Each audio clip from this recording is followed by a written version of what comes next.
برے وقت سے ڈرنا نہیں چاہیے پاکستان کے نوجوانوں. کبھی یہ نہ سمجھنا کہ زندگی آسانی سے ہو جائے گی. اگر آسان زندگی ہے تو اس کا مطلب کہ آپ زندگی میں آپ کی کوئی حیثیت نہیں ہے. جو بھی انسان رائے حق پہ کھڑا ہوتا ہے اس کو مشکلوں کا سامنا کرنا پڑتا ہے. یہ کبھی نہ سمجھیں کہ جب مشکل وقت آتا تو رونا دھونا شروع کر دیں اور مشکل وقت آیا کیوں. وہ تو اللہ کا ایک نظام ہے. اور جب مشکل وقت آتا ہے اگر آپ مشکل وقت کو صحیح طرح سمجھ لیں اور اینالائز کر لیں تو وہی آپ کا عروج کا راستہ بن جاتا ہے. میں جب کرکٹ کھیلتا تھا میرے سے زیادہ ٹیلنٹڈ کھلاڑی تھے لیکن میں ان سے آگے کیوں نکل گیا؟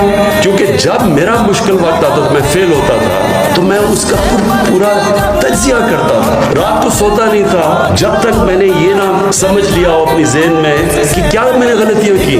غلطیاں جب میں ٹھیک کرتا تھا تو میں پہلے سے بہتر ہو جاتا تھا. اور یہی ہے ایک ہی طریقہ اوپر جانے کا.